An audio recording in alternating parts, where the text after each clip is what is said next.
Hey, welcome to the round 10 review as the Blues go down by 52 points, 9 goals 11, 65 to 17 goals 15, 117. An absolute domination at the hands of the Sydney Swans. We were up at the SCG. It was Friday night, and yeah, it was not good. It was the first one that I've seen like that in a while. I think, maybe since Gather Round 2023. That's the first time I've seen something like that. Last round of the year, 2023, against the Giants. That one gets excused pretty quickly and easily because the finals was happening and Charlie Curnow was there for the Coleman and all that stuff. But a game where we've looked so off the pace like that, it's been a long time, which that's the only positive I think I took out of last night, that it had been a long time. I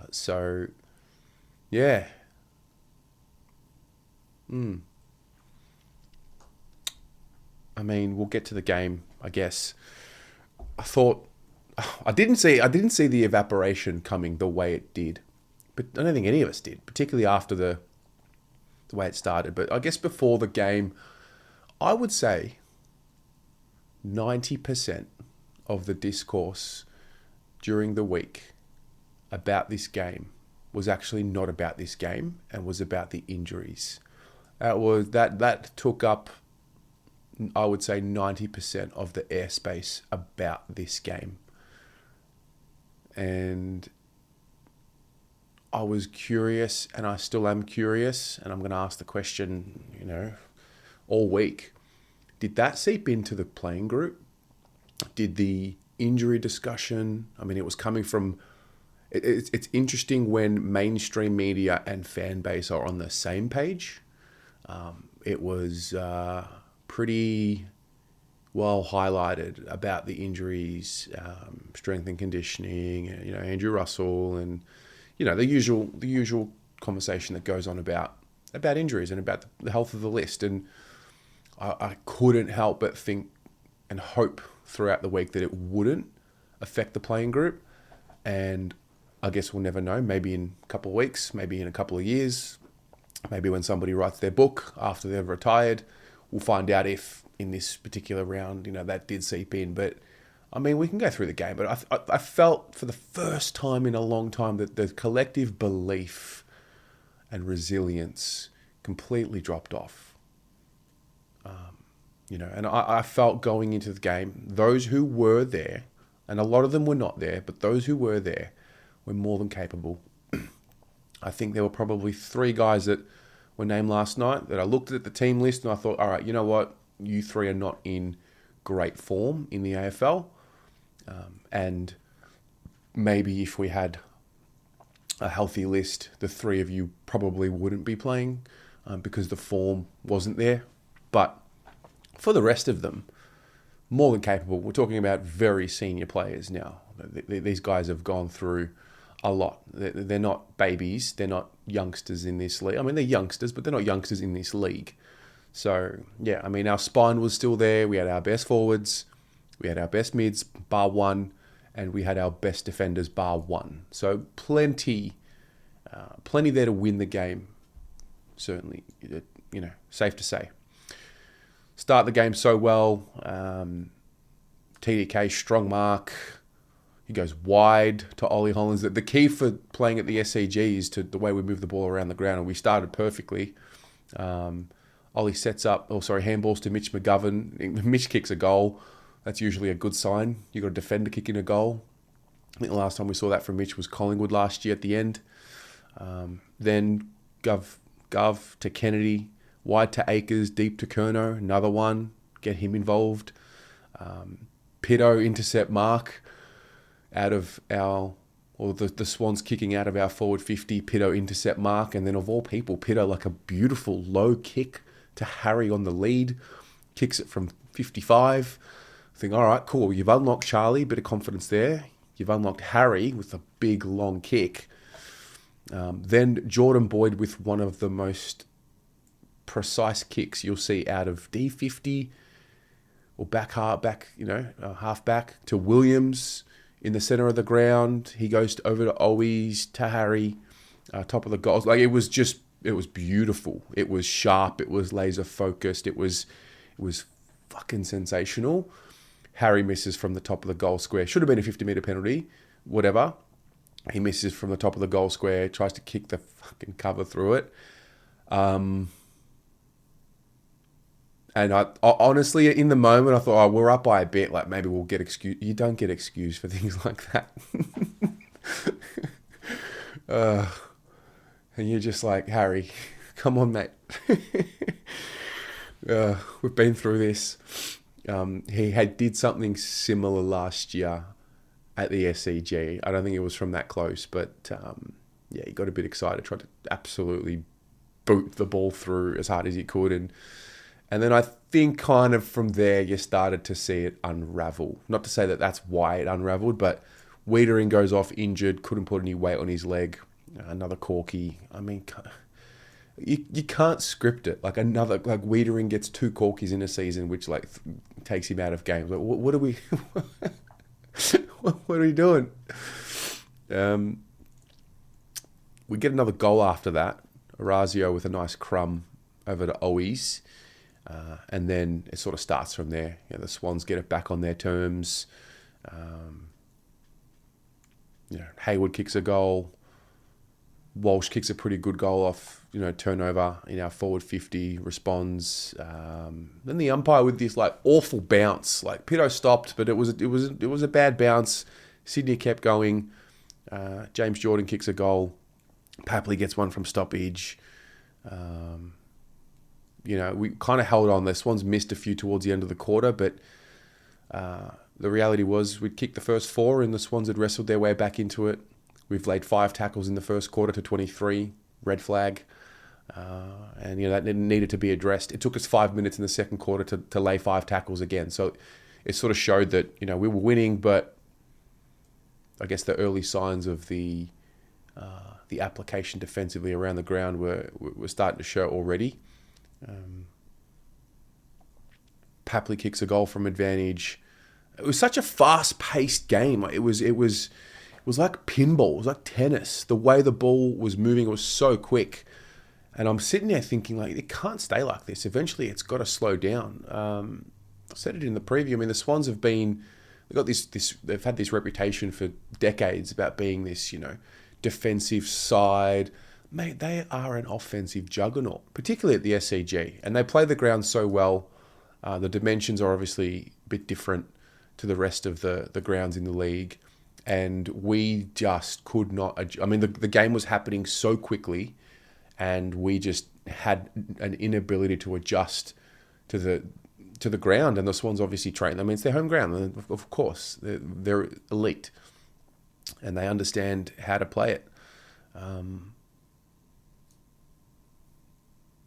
Amadi kicks a goal. At this point, they've kicked 4 straight. So this was the first time they'd hit the front. So we were in front for 45-ish minutes of the game, and then from that point, that was it. We built some credits in the bank with how we had started, not dissimilar to last week. The Swans had evened that out in that second quarter and got ahead, and never looked back. They just kept going. I mean, how many moments am I going to go through here? Completely outplayed from the first 20 minutes. Warner, goal from D50 stoppage. Curnow drop mark, 3 minutes 35. A lot of that was happening. Lots of drop marks, lots of fumbles, lots of slipping over, and broken tackles, mate. We get to halftime. I go on Twitter and I see a fascinating stat which told the story and probably tells the story of the game in the end. So I don't know what this stat was at the end of the game, but at halftime, of both teams' tackle attempts, our tackles were sticking 50% of the time. Sydney's were sticking 75% of the time. And sometimes you find a stat and it tells you a lot, and I think that's one of them right there. Get to the third quarter, Wiedering subbed for Carroll. I don't know. I didn't feel like the back 6 was doing us damage. I thought the midfield and the midfield's ability to spread was doing us damage. So Wiedering goes off, and what we saw in that third quarter was a complete evaporation by the Blues and a complete dominance by the Swans. I mean, we can talk about how bad Carlton were, but like, how do you review this game without talking about how amazing Sydney were? I'm a Carlton supporter, but how can you not be impressed? Like, if you're a Swan supporter, mate, you've just blown away a team who, Carlton, we've been pretty good over the last month. We've played the top four teams, the four best teams in the comp, or four of the best teams in the comp. And, they've been challenging games and we've taken it up to them. And, we've been in good form. And I was actually reading through the forums from the Sydney side of things to get a bit of a perspective. They were fearing, and respecting Carlton and our weapons. But the reality is our weapons didn't matter because the Swans were way too good. Very stiff, deliberate paid against Marchie in that third. Lucky Papley missed. We kicked the first goal. So Pito over to Owies, over to Charlie. And at this point, it had been 45 minutes since we had kicked a goal. But Charlie kicks a goal. All right, single-digit lead that we're chasing. But, it pretty quickly, Heaney kicks one, Warner kicks one. Goulden over to McLean, he misses. Then Heaney takes out Mark. He outmarks Chincotta, kicks a goal. Wick's goal. Charlie marks 50 out, wheels around, gets touched on the line. It was so fascinating because the Swans were able to kick goals from outside 50 seemingly at will. But every time we took a shot on goal outside 50, it was touched on the line. And it was just one of those. Warner kicks a goal. At this point, I've written down, the Swans are unreal. Like, unreal. Champagne footy. So quick. So dangerous. We couldn't get the ball out of our back half. At this point, Charlie's in the back line. Harry's the first kick outside of D50. We weren't even moving past halfway. It was just locked in the Swans' forward half. McLean outmarks Newman for a goal. At that point, we're 7-0, 0-7. The Swans are 7-0 out of centre. Completely what we had seen Carlton do, I think, to the Giants in that third quarter, where we just ran over them, particularly from centre stoppage. The Swans had done to us. We did not adjust to the way in which they were, positioning themselves, the way they were moving our players on the right side. It was just clicking for them. Charlie takes a massive mark. He hits the post. Kennedy then takes a mark on transition from Jack Carroll, kicks a goal. We get to the end of the third. It's the Swans by 45. Tackle count 39-63. At this point, the Swans were 12-0 with bounces on the ground. That ended up being 17. 17 running bounces to our none. And, in the fourth quarter, whatever. A few little moments in there. But game was done. So, that was the game. And I think my concern, if anything, there's no time to panic. You can't panic. But I am concerned about what I saw with that belief piece. And I hope that doesn't become a trend. Was there just a frustration in the playing group? But on the one hand, I don't think it's deep. On the other hand, I'm paranoid that it's deep. Does that make sense? The Swans have had 17 players play every game this year. So, you're talking about continuity. You've got your availability. You can work on your game plan when you've got your best players out there and your preferred players out there. I'm not using injuries as an excuse for why we lost, but it is a reason as to why we can't get the same continuity.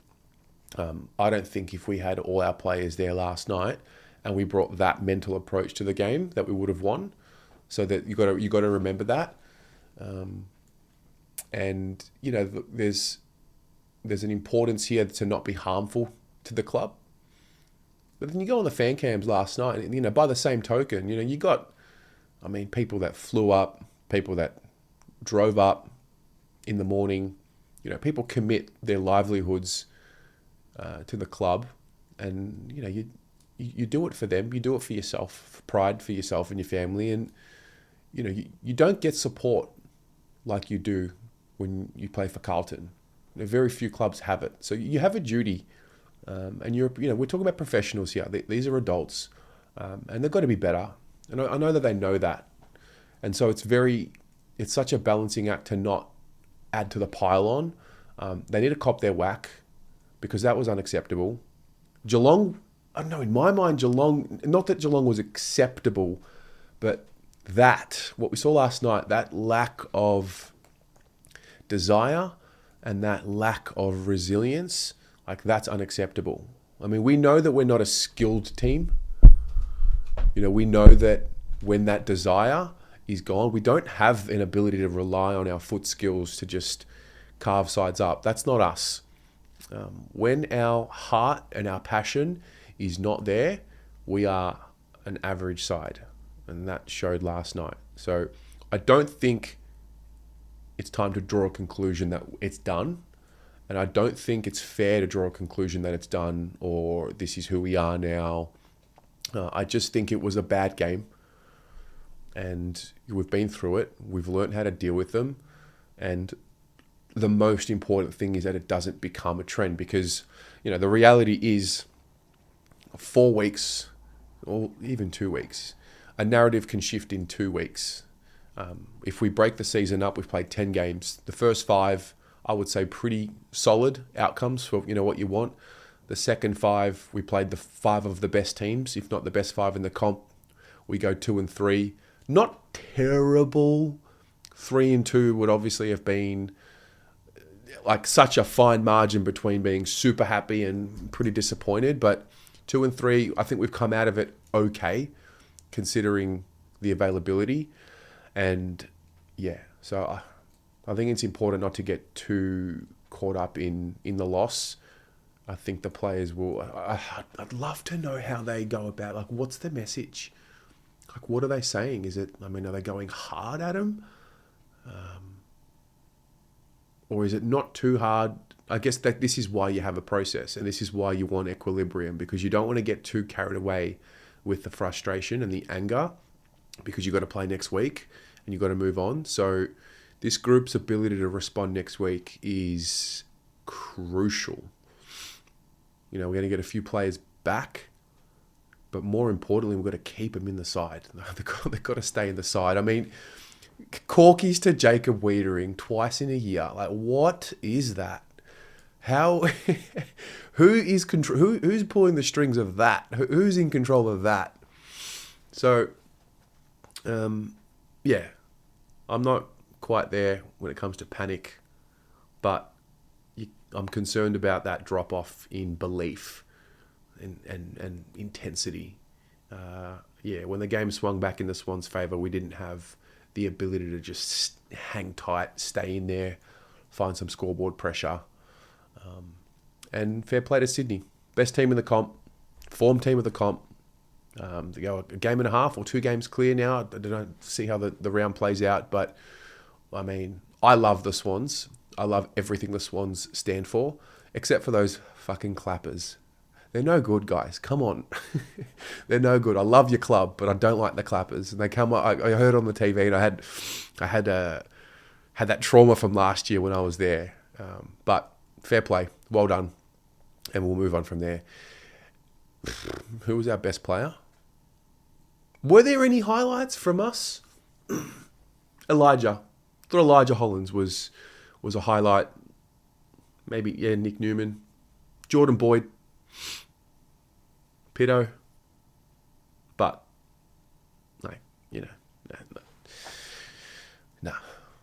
no good. So, that was my perspective. How about you?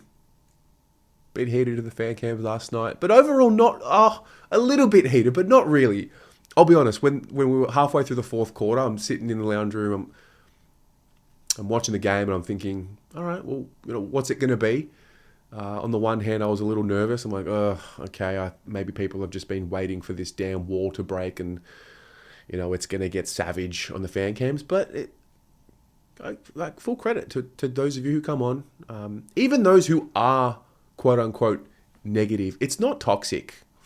I don't believe. I actually want to give some credit to all of you that come on now. It's really become like therapy. It used to be a little bit maybe over the top and extreme at the very beginning when we were all sort of trying to find our feet or find our voices. But I just think we do a much better job now. We're constantly improving in the way in which we critique the game, particularly afterwards, because it's very hard to control your emotions after a game. So good on you all for coming on and sharing your thoughts. And I do think that these memories will be, every single one that we do, they're important for the story of this, this long, long journey to the top. So share your thoughts about the game last night or in round 10 in the comments below. Open up the discussion. Are you worried? Are you panicking? I'm curious to see where that sits with you, and we shall go from there. Much love. Go Blues.